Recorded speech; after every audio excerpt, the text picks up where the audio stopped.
just telling government what to do is not going to cut it. And we really need to demonstrate what it means to work with very young children, what it means to run childcare services in, in say, semi-urban slums or in tribal communities or with particularly vulnerable tribal groups.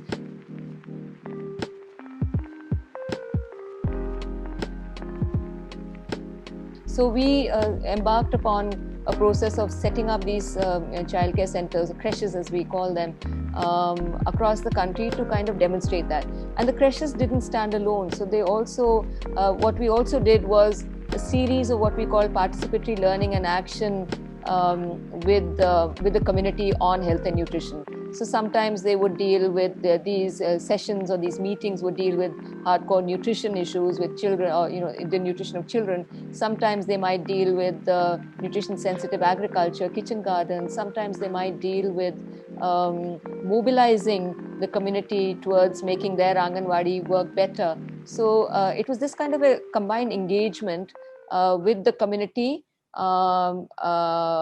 with respect to what can be done at the level of your household, at the level of your homestead, at the level of your farming, as well as running this service, which was, by the way, it was run by village women. So 2 village women who were selected by the village, appropriately selected. We also participate in selection. And they would be running these centers in the heart of the village somewhere for 10 to 15 children. So, and that's how you start to demonstrate that a child that is 6 months old can actually eat and should be fed. We allow a space for women to come and breastfeed their children. So they're working, they come back, they breastfeed, they go away, they're working, they come back. And so it becomes a kind of a vibrant center in the heart of the village. It's a resource center for women and children, and young children are being taken care of. So they eat there, they sleep there, their hygiene is taken care of. They learn how to stand in a line and wash their hands. It's a very, very beautiful, engaging program. And the point was not to just run this, because after all, what can NGOs do? We can just run things at small scale, not sufficiently for the 1.3 billion population that we have. So the point was to show this can be done. It can be done in a way which places community centrally. As I would say, it's a demonstration of all those principles. And this is what it costs.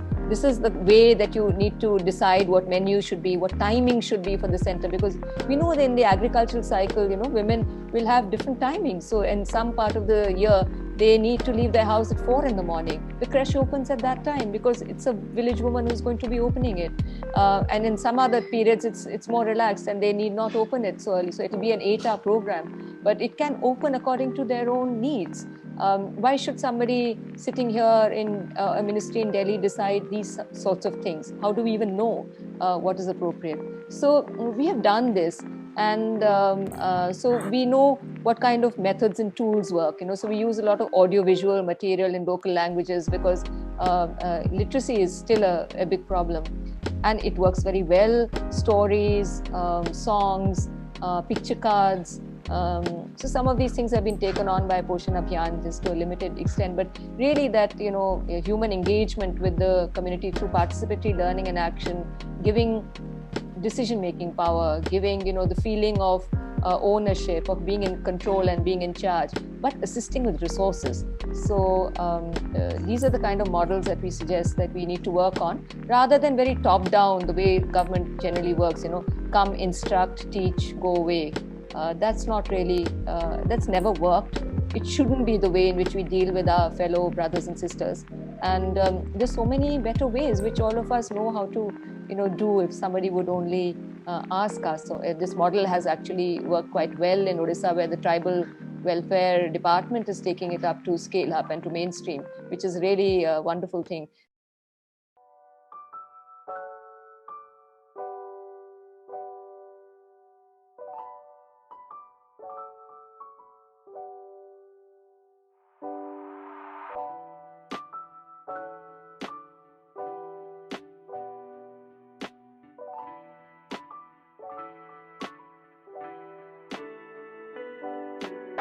So in our country, we are quite fortunate to have fairly, a universal program of the Anganwadi system, which is the ICDS. And this is very critical for children under 6, even though it has critical gaps also for children under 3. So the essential advocacy has been around this program, in the sense that it needs to be strengthened, it needs to be reformed also.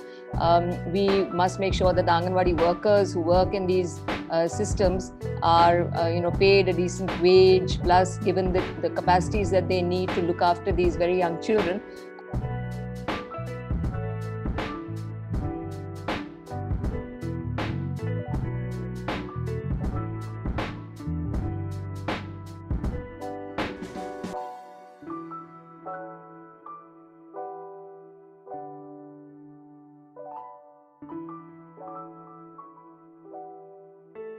So I would say that Tamil Nadu has been one of the earliest pioneers in the country. So they had strengthened their Anganwadi system. They were already giving wages to the Anganwadi workers, which are far higher than in other parts of the country. Pondicherry also followed suit. In fact, in Pondicherry, Anganwadi workers are considered regular workers. They're not even contractual. They're regular workers with all the social security. I mean, we should think of it the same way as a school or a health center.